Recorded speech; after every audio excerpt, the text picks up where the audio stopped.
हो तो जाए।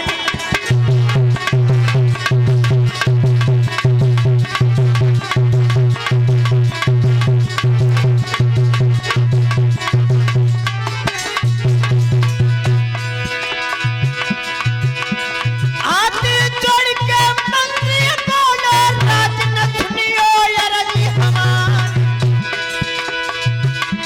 चलती चलियो दरवाजे पे तुम्हें महात्मा रहे बुलाए।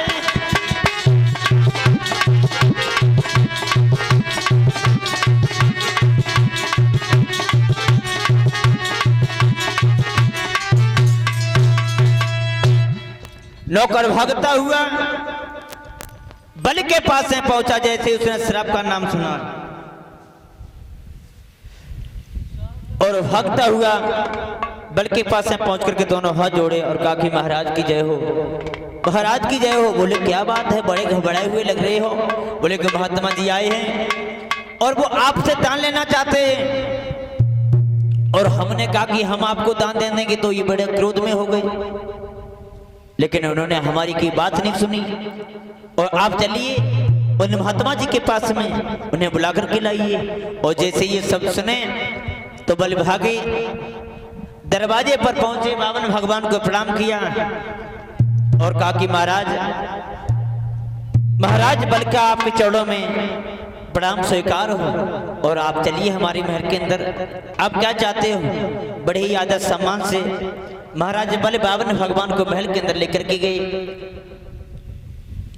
और कहा कि बैठो महाराज। संत महात्मा दरवाजे दरवाजे पर नहीं जाते हैं और हमारा ये बड़ा सौभाग्य है जो हमारे आज आपके दर्शन हुए। और बोले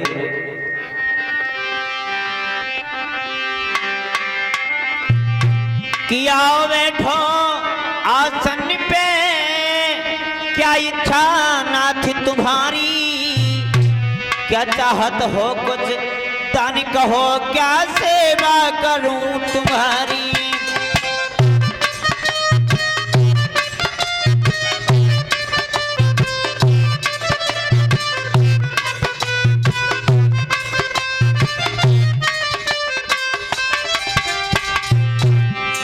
काकी महाराज बैठो। सच्चे संत महात्मा साधु दरवाजे दरवाजे पर भीख मांगने के लिए नहीं जाते हैं। तो ये हमारा बड़ा सौभाग्य है जो आपके हमें दर्शन हुए। संत शिरोमणि द्वार द्वार पे कभी किसी के न जाते। संत शिरोमणि द्वार द्वार पे कभी किसी के न जाते। होती है सुबह घड़ी संत के दर्द तभी हो पाते।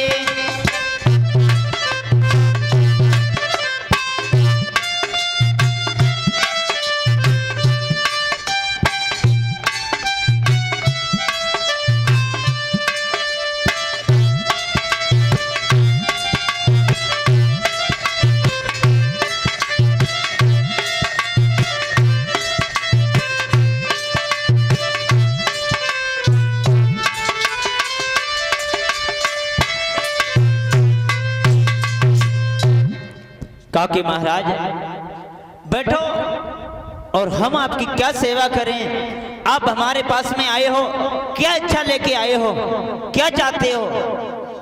कुछ मांगना चाहते हो आप मांगो, क्या चाहिए आपको? जब ये सब सुने तो बाबा भगवान कहने लगे, बोले क्या तुम हमें साधु समझ रहे हो क्या? क्या दरवाजे दरवाजे पर भीख मांगने वाला ब्राह्मण समझ रहे हो क्या? लेकिन हम दान ऐसे नहीं लेंगे तुमसे। बोले कैसे? बोले अगर आप दान देना चाहते हो तो गुरु की सौगंध खा जाइए, दरवाजा भर जाइए तो हम आपसे दान मांगेंगे, अन्यथा नहीं। जब ये सब सुने तो बल कहने लगे कि महाराज आप भी ऐसे वैसे महात्माओं से दान मांगते रहोगे जो कि उन्होंने हाँ करने के बाद इनकार कर दिया होगा, लेकिन ये बल है सूर्य पश्चिम में उग सकता है, चंद्रमा आग उग सकता है, बच्चन की फूंक से पाड़ उठ सकता है, तक्षक की पीठ पर बाल झुकते हैं, गैया सिर को मार सकती है, कुदरत के सारे नियम उल्टे हो सकते हैं, लेकिन बल ये अपने बचनों से कभी पीछे नहीं हटेगा। जो कह दिया तो कह दिया, मांग लीजिए। बावन भगवान कहने लगे नहीं नहीं, हम ऐसे विश्वास नहीं करेंगे। आप जब तक दरवाजा नहीं भरोगे, गुरु की सौगंध नहीं खाओगे, तब तक हम आपसे कोई दान नहीं मांगेंगे। आप दरवाजा भर जाइए, गुरु की सौगंध खा जाइए और हम आपसे दान मांग लेंगे। तो बल कहने लगे अगर आपकी इच्छा है तो कोई बात नहीं, अगर आपकी यही जिद है तो चिंता मत करो। और बल ने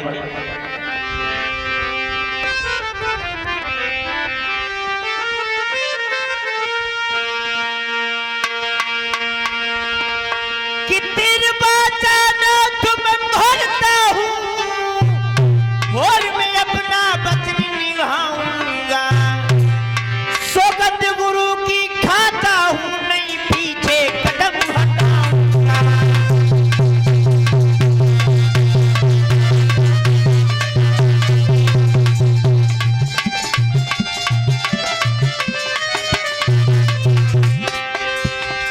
बल कहने लगे मांग लीजिए महाराज, आपको क्या चाहिए?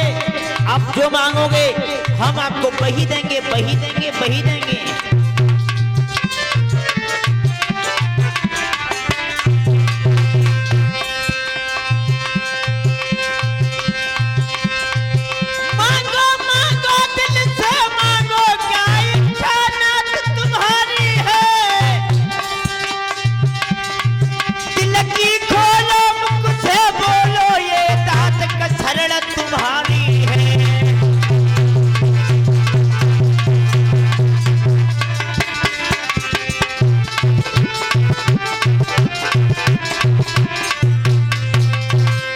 मांग लीजिए भगवान, क्या चाहिए आपको, क्या मांगने चाहते हो, मांगो। और जब ये सब सुने तो बावन भगवान कहने लगे बल, हमने तो आपका जैसा नाम सुना, आप तो वैसे ही राजा निकले। सच में आप धर्म पर चलने वाले बहुत सच्चे संत इंसान हो, हमें पूर्ण विश्वास हो गया। तो बल कहने लगे आप प्रशंसा ही करते रहोगे, मांगो क्या चाहते हो। तो बावन भगवान कहने लगे कुछ अधिक नहीं चाहते, अधिक नहीं चाहते। बोले कितना? बोले सुनो। और बोले बावन बोले चाहिए नहीं धन दौलत तेरी और रकम, यदि देनी है तो दे राजा, यदि देनी है तो दे राजा, मैं पृथ्वी साढ़े 3 कदम।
कहा कुछ नहीं चाहिए, 3.5 कदम पृथ्वी आपसे मांगता हूं।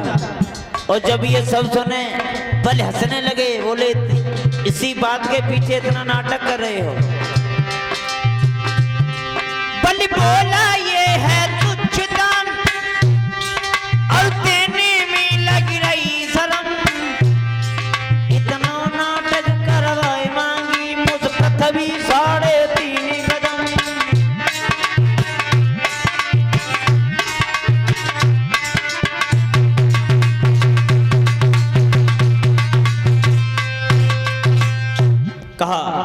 कि इतनी देर से तब तक नाटक करवा रहे हो, कहीं की दरवाजा भरवा रहे हो, कहीं गुरु की सौगंध खिला रहे हो, और मांगा तो आपने क्या मांगा? 3.5 कदम पृथ्वी।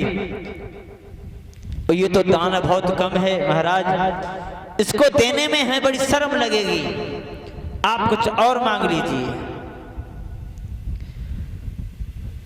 तो जब ये बल के सब सुने तो बावन भगवान कहने लगे, बल तुम दान जरूर करते हो, लेकिन तुम्हें एक बात नहीं मालूम है, साधु भूको भाव को धन को भूको नाई, और जो धन को भूको फिरे सो साधु है नाई। कहा हम संत महात्माओं को क्या चाहिए, हमारे भाव के अनुसार हमें दान मिल गया है, और इतना दान बहुत है, आप हमसे कुछ और मांग लीजिए। बावन भगवान कहने लगे, क्यों पागल हो, इतना दान बहुत है, लेटने बैठने के लायक ये दान न कम कहलाएगा। कहा हमें क्या चाहिए, लेटने और बैठने के लिए चाहिए जगह थोड़ी, इतना बहुत है। इसलिए हमारी बात मानो और तुम ये जिद छोड़ो, जल लेकर के आओ, संकल्प करो। इधर बल समझाते रहे, लेकिन एक ही बात नहीं मानी। बल ने कहा ठीक है कोई बात नहीं, जैसी आपकी इच्छा, जैसा आप कराओ, कोई बात नहीं। तो बल जल लेने के लिए जैसे महल के अंदर प्रवेश किया, उसी समय बल के गुरु शुक्राचार्य आ गए। बल के गुरु शुक्राचार्य आ गए, लेकिन देवताओं के गुरु थे गुरु बृहस्पति, और दैत्यों के गुरु थे शुक्राचार्य। बल का जन्म जरूर राक्षस वंश में हुआ था, लेकिन स्वभाव संत महात्माओं की तरह थे, क्योंकि जिस खेत में जैसा बीज डालोगे वैसा ही उगेगा। क्या महाराज, अगर हम खेत में गेहूं का बीज डालेंगे तो गेहूं उगेगा, और वो महाराज वे जो राक्षस वंश से जरूर थे, लेकिन फल जो दिया था वो एक महात्मा के पास से आया था। तो बच्चा तो महात्मा के स्वभाव जैसा होगा ना। इधर बल जल लेने के लिए महल के अंदर प्रवेश किया, उसी समय बल के गुरु शुक्राचार्य जी आ गए। और शुक्राचार्य ने जैसे ही ब्राह्मण के भेष में, छोटे से भेष में विष्णु भगवान को देखा, मन में समझ गए कि लगता है कोई चाल है, लगता है आज ही हमारे शिष्य को छलने के लिए आए हैं। तो बल के पास में पहुंचे और शुक्राचार्य ने पूछ लिया कि बेटा ये कौन है, इस ब्राह्मण ने कुछ मांगा तो नहीं है? बल ने कहा कि कुछ नहीं गुरुदेव, ज्यादा नहीं, बहुत समझाया माना ही नहीं, 3.5 कदम पृथ्वी मांगी है। शुक्राचार्य समझाने का, पागल हो क्या, तुम्हें मालूम नहीं है, तुम्हें मालूम नहीं है, एक बात सुनो हमारी। और समझाते हुए बोले,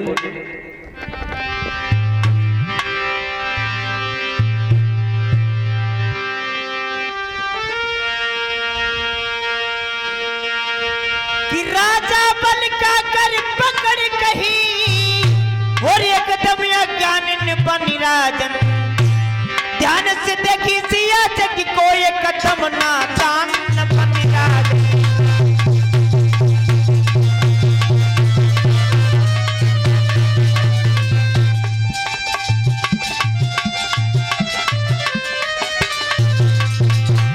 शुक्राचार्य साहब समझाने लगे, बेटा हमारी बात पर गौर करो,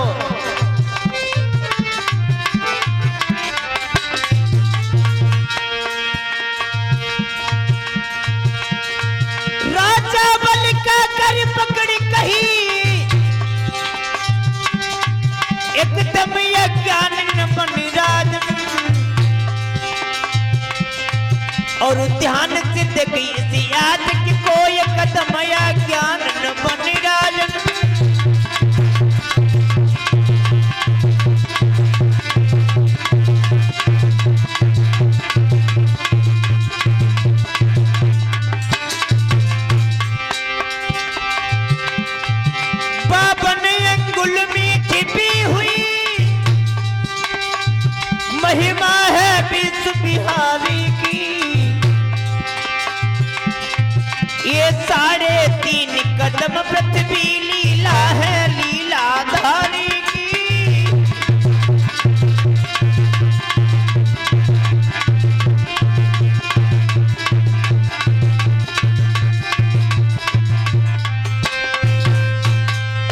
कहा कि बेटा तुम नादान ना बनो, ये सब उस विष्णु की माया है।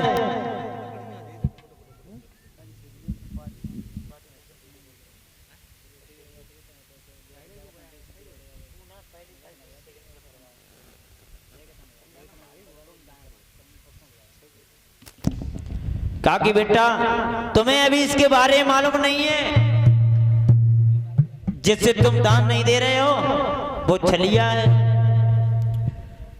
ये महात्मा नहीं, महात्मा के भेष में तुम्हारे पास में स्वयं परमात्मा आए, इसलिए बेटा इससे भगा दो। जब ये सब सुने कि परमात्मा आए तो बड़े बड़े खुश हुए। कहा कि महाराज ये तो हमारा बड़ा सौभाग्य कि स्वयं भगवान हमारे पास दान लेने के लिए आए।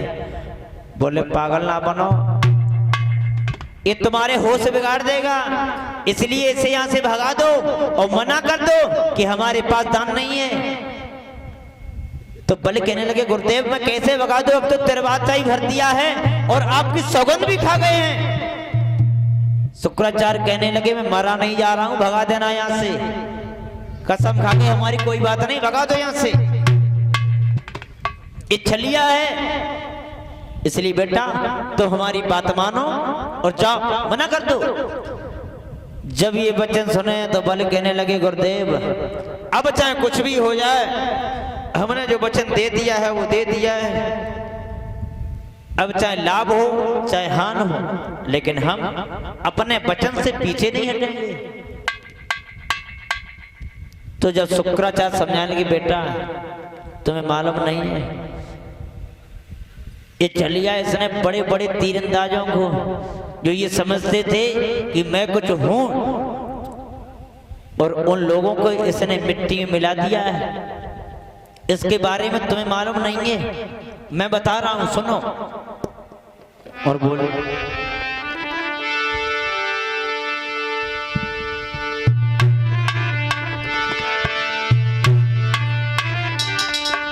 कि राजा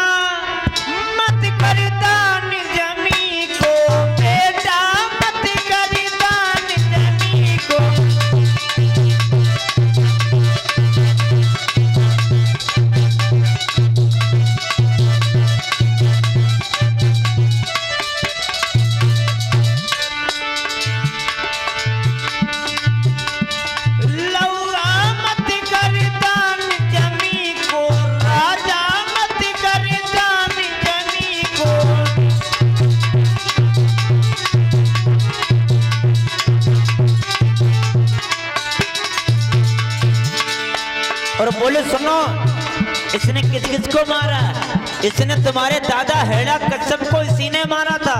और बोले चाई छलिया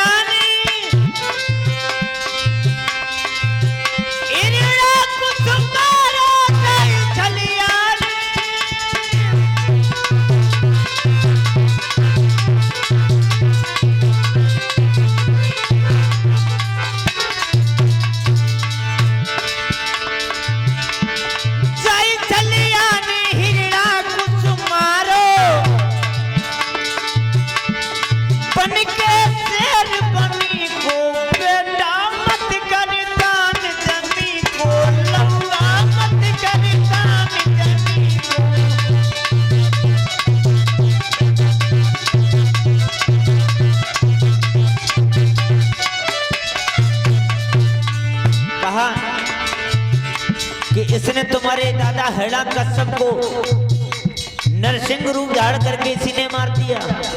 और सुनो भस्मासुर को इसी ने मारा। छल से कैसे? जाई छलिया ने भस्मासुर मारो, जाई छलिया ने भस्मासुर मारो,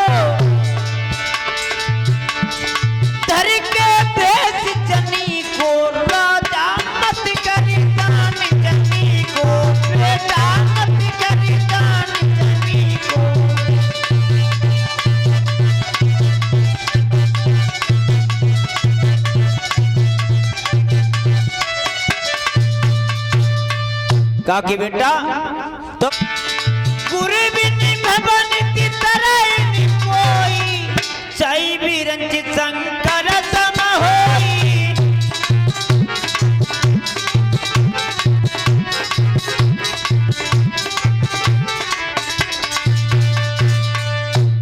बाबा तुलसीदास जी रामायण में समझाते हैं, चाहे तपस्या करके आप शंकर जी के समान के ना हो जाओ, लेकिन उद्धार नहीं होगा, भवसागर से पार नहीं होगे जब तक गुरु नहीं है। और गुरु किस प्रकार से? आप पढ़ते हो, लिखते हो, पेपर देने के बाद जब मार्कशीट मिलती है ना, उस मार्कशीट पर अगर प्रिंसिपल के सिग्नेचर और मोहर नहीं लगे तो मार्कशीट किस काम की है? किसी काम की है? किसी काम की नहीं। या आपका कोई प्रमाण पत्र है और उस पर अगर मोहर नहीं लगी हो तो किसी काम की माने नहीं होगी। उसी प्रकार से गुरु भी हमारे एक मोहर हैं, एक प्रमाण पत्र हैं, और गुरु जरूर बनाना चाहिए। बिना गुरु के ये भजन पूजा पाठ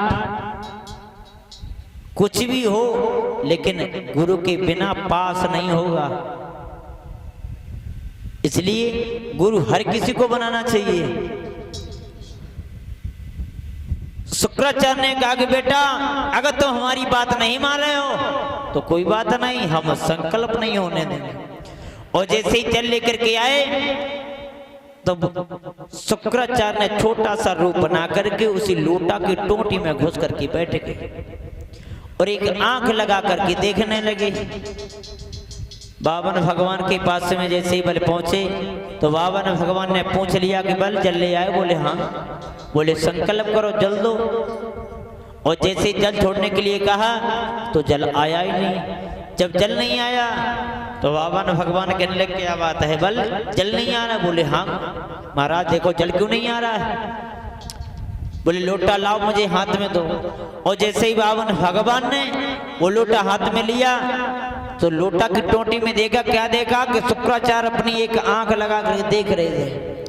बावन भगवान कहने लगे शुक्राचार्य अच्छा तुम अपनी लीला हमारे आगे दिखाने के लिए आए हो, चिंता ना करो, हम भी आ रहे हैं तुम्हारे पास, लेकिन तुम्हारे सवाल का जवाब मैं अवश्य दूंगा। तुम जो हमें लीला दिखा रहे हो ना, चिंता मत करो। तो बावन भगवान ने क्या किया?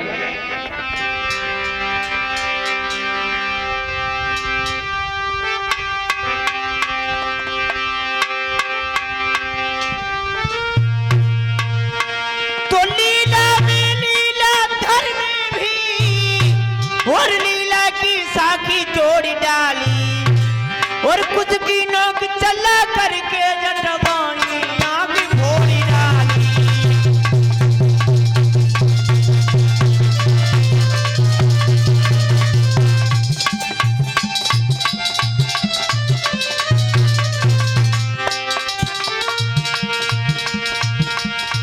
लीला में लीला धर्म भी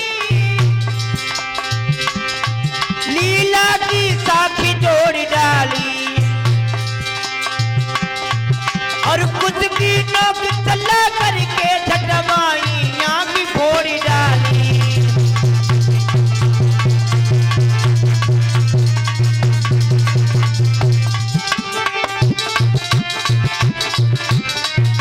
इसलिए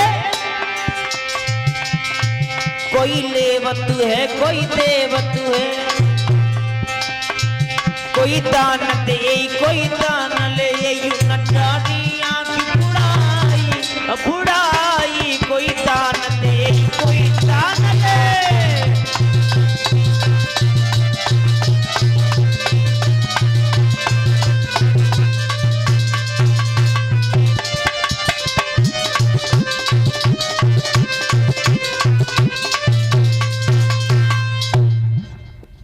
बावन भगवान ने उसी लोटा की टोटी में एक कुछ की सीख डाली और शुक्राचार्य की आंख फूट गई।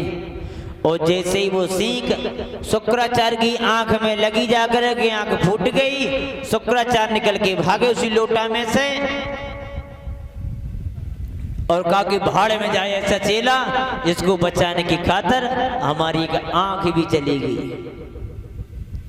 इसलिए महाराज कोई भी धर्म कार्य कुछ कर रहा है, जो दान पुण्य कर रहा है, उसमें बीच में दीवार कहीं मत कोई बनना, ठीक है।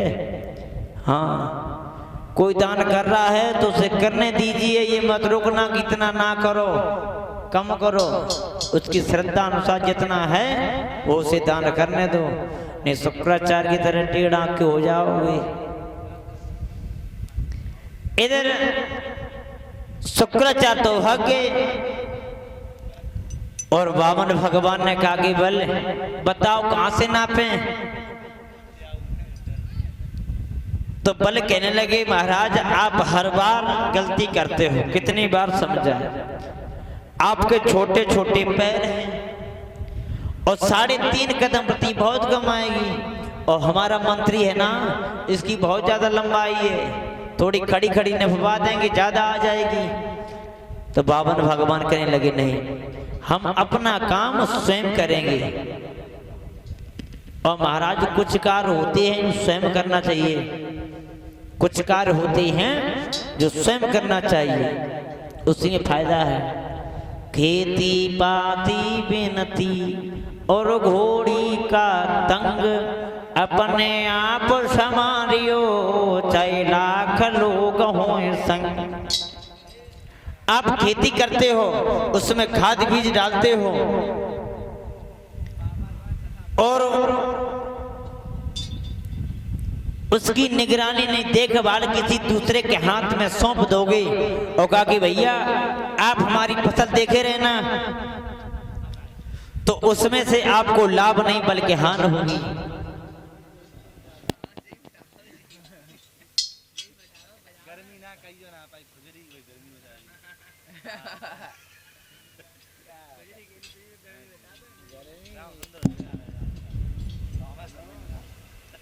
ये 50 रुपए हमारे पास से भिजवा रहे हैं अग्निवेश यादव, समाजवादी गीत सुना दो।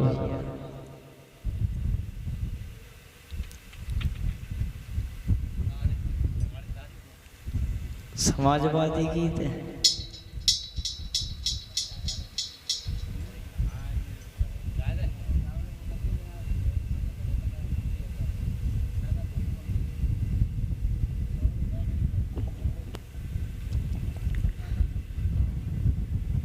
अब भैया गाओ तो सरकार देखो लेकिन हाँ साइकिल को भारी हल्ला है, चमक रहे लल्ली लल्ला है।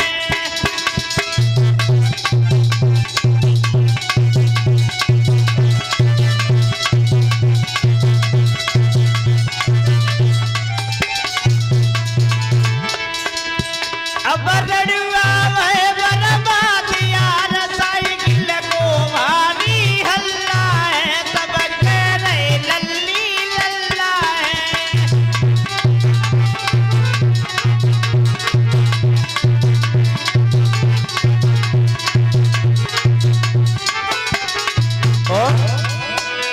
देखा होगा आपने हमारी समाजवादी पार्टी में दूसरी पार्टी कितने नेता शामिल हुए।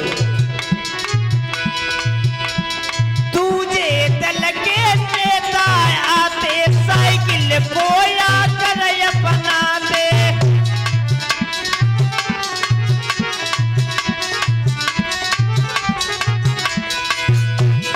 तुझे दल के नेता आते साइकिल कोया कर अपना दे, बिन साइकिल के अब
भगवान ने 3 ही कदम में तीनों लोगों को नाप लिया और बोले, अरे बोले खाता खत्म हुआ, आज खत्म हुआ, रही थोड़ी से और ले चुका दान की 3 कदम, मेरी आधी कदम आगे तो मेरी आधी कदम आगे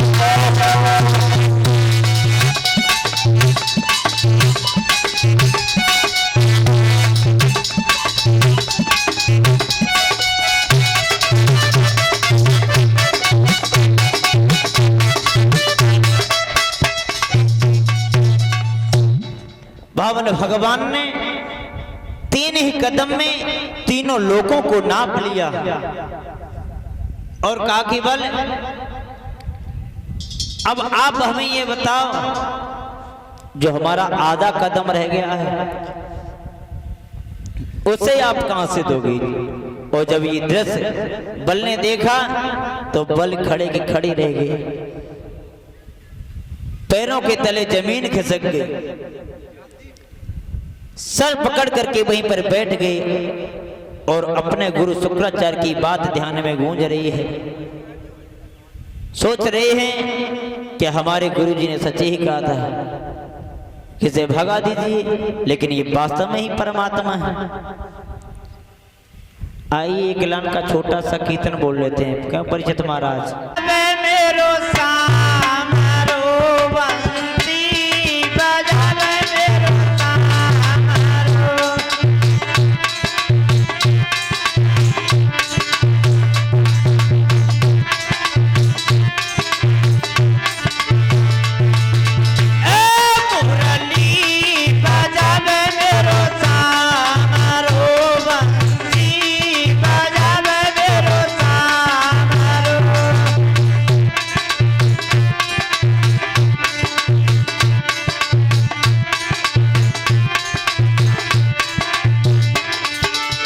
सभी लोग बोलो भैया, बिना तालियों के कीर्तन शोभा नहीं देता है और किसी का किसी जगह पर महत्व होता है।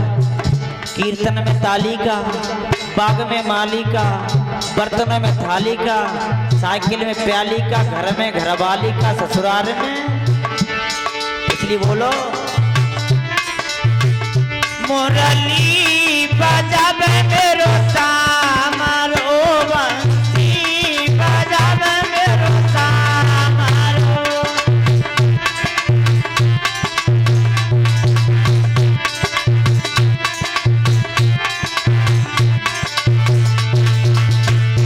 जागी आधी राती बंसी बजे, जागी आधी राती मुरली बजे।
जाकी वृंदावन बंसी बजे रे जाकी वृंदावन मुरली बजे।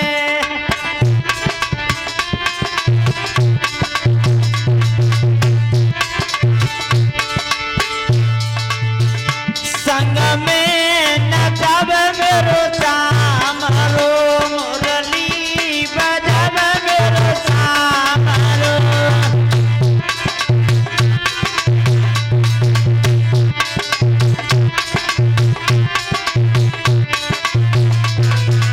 सभी लोग बोलेंगे तालियों के साथ तेजी से और भगवान के नाम में,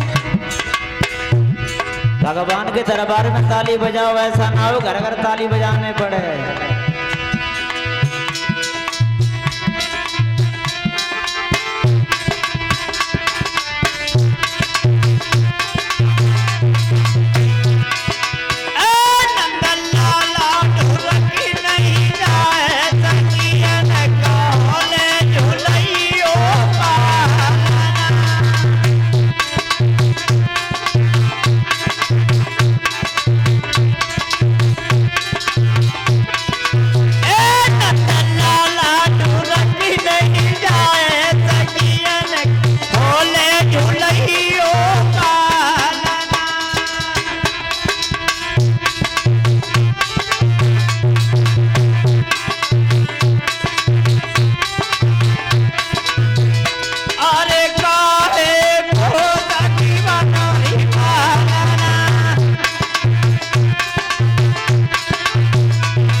रानी आज हमसे बहुत बड़ी भूल हो गई। एक महात्मा जी दरवाजे पर आए हैं और उन्होंने हमसे 3.5 कदम पृथ्वी मांगी, लेकिन उन्होंने 3 ही कदम में तीनों लोगों को नाप लिया। और एक बात तो सुनो रानी,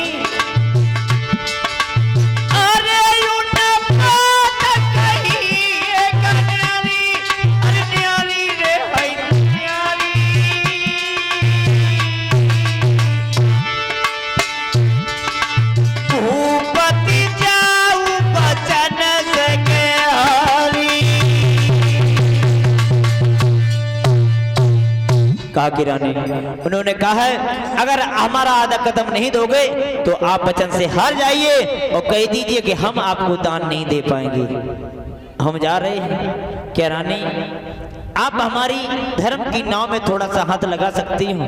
तो विंध्यावली कहने लगी महाराज आप तो वैसे पूछने चले हैं मानो हम किसी और की पत्नी हैं। इस तन पर है अधिकार तुम्हें चाहे सो दशा बनाए दीजो और पीठी न पाना क्या बड़ी बात टुकड़े टुकड़े करवाए दीजो। ताकि महाराज कहने को शरीर हमारा है पर सब अधिकार तुम्हारा है। कहा कि कहने के लिए शरीर हमारा है, आप पीठ न पाने की बात कर रहे हो, आप चाहे टुकड़े टुकड़े भी करवा सकते हो। और इधर महाराज बल अपनी पत्नी को साथ में लेकर के बावन भगवान के पास से पहुंचे हैं। भगवान ने जैसे बल्कि पत्नी विंध्यावली को देखा तो पूछ लिया कि विंध्यावली पीठ न पाओ। तो विंध्यावली कहने लगी महाराज पीठ तो न पाएंगे लेकिन हम ऐसे नहीं। भगवान कहने लगे रानी धन छोटा है और धनी बड़ा है। तो जब ये सब सुने तो विंध्यावली कहने लगी महाराज एक बात सुनो,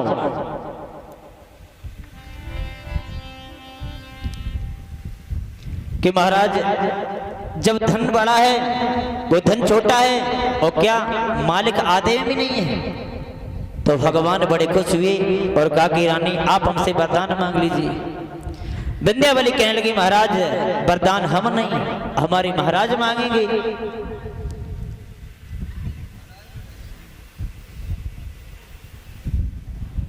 इधर बावन भगवान पहुंच गए बल के पास में। कहा कि बल आप हमसे वरदान मांग लीजिए। और जब ये सब सुने तो बल कहने लगे महाराज प्रभु हम आपके दर्शन चाहते हैं, हम जिधर भी नजर डालें आप हमें सन्मुख खड़े हो।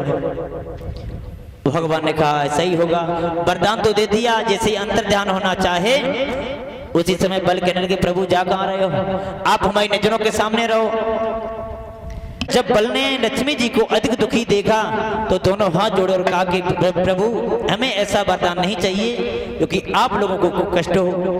दूसरा विद्वान ये बताता है कि बल ने वो लक्ष्मी जी ने बल की बहन बनकर के बल की कलाई में रच्चा सूत्र बांधा, उस रच्चा सूत्र की दक्षिणा में स्वयं भगवान को ही मांग लिया और भगवान ने बल को पाताल का राजा बनाया। विमान पर बैठ के वैकुंठ धाम के लिए आते हैं। बोलिए गुरुदेव भगवान की। और हमारे परम पूज्य गुरुदेव जी मंचासीन हैं। यहाँ से प्रभु श्री राम के बारे में गुरुदेव जी के विखार से कथा श्रवण करेंगे। एक लाइन का छोटा सा कीर्तन बोलेंगे।